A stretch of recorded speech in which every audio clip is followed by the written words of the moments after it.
안녕하세요, 수연입니다. 저는 지금 한강에 있는 테니스 코트에 왔는데요. 오늘은 어떤 걸 알려드릴 거냐면요. 발리에 대한 건데요. 타이밍 잡기가 굉장히 어렵잖아요. 그래서 어떻게 하면 타이밍을 잘 잡아서 칠 수 있는지에 대한 콘텐츠로 찾아왔습니다.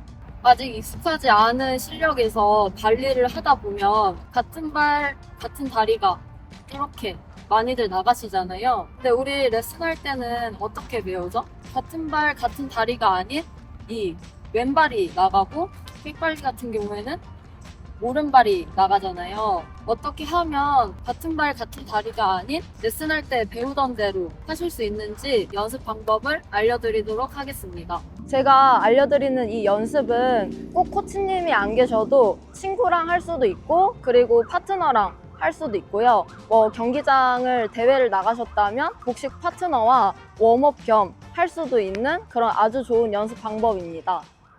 발리를 잘 하시려면 첫 타이밍을 잘 잡으려면 스플릿 스텝을 꼭 해주셔야 돼요. 그 이유는 스트로크 칠 때도 역동작에 걸리지 않기 위해서 스플릿 스텝을 하는 것처럼 발리도 어디로 올지 모르는 공에 대한 준비를 이 스플릿 스텝으로 해주시는 거거든요. 그래서 어떻게 할 거냐면 공을 상대방이 내 친구가 공을 던져줄 거예요. 던져주면 스플릿 스텝 왼발, 스플릿 스텝 오른발, 스플릿 스텝 왼발, 스플릿 스텝 오른발 이렇게 동작을 해주실 거예요.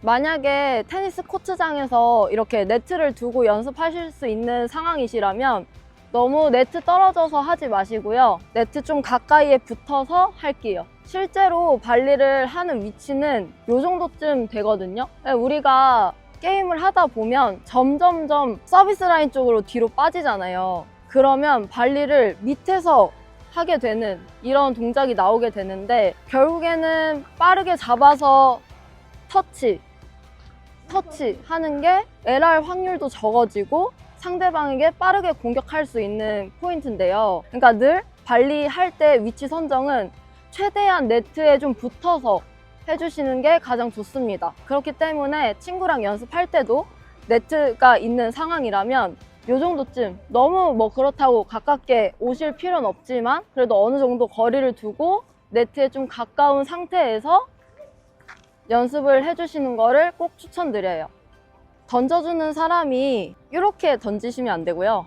밑에서 위로 던져야 되는 부분 꼭 참고해 주시고 나도 잡고 상대방한테 공을 줄 때 이렇게 던지는 게 아닌 밑에서 위로 던져 주셔야 돼요. 이 부분 꼭 참고해 주세요.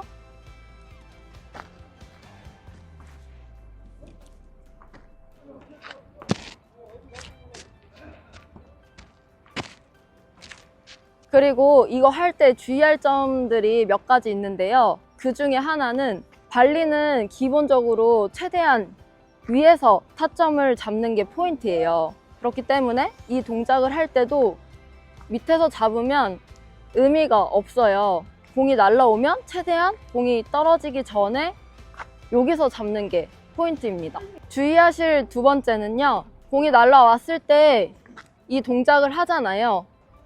이렇게 동작을 했을 때 형식적으로 발을 딛는 게 아닌 완벽하게 디딤발 쪽에 체중이 실려 있으셔야 합니다. 이 부분도 이 연습을 하는 중요한 포인트 중에 하나예요. 자, 개수는 최소 10개에서 한 5세트 정도 하는 걸 추천드리고요. 저는 사실 이게 더 습관화가 되고 익숙해지려면 20개는 하셨으면 좋겠는데 힘들다 그러면 일단 최소 개수는 10개 정도로 기준점을 세워주시면 좋을 것 같고요. 만약에 내가 발리를 빨리 잘하고 싶다. 같은 발, 같은 다리 이거 나가는 거 정말 고치고 싶다. 이런 분들이시라면 매일매일 하루에 최소한 100개씩 연습해 주시는 걸 추천드릴게요. 오늘은 발리 기본 스플릿 스텝과 이 몸의 익숙함 이런 습관을 들이는 연습에 대해서 설명을 드렸고요. 다음 영상에서는 조금 더 디테일한 여러분들이 궁금해하실 만한 그런 콘텐츠로 찾아오겠습니다. 어떤 콘텐츠인지는 아직 말씀드리지 않을게요. 다음 영상에서 꼭 확인해 주세요.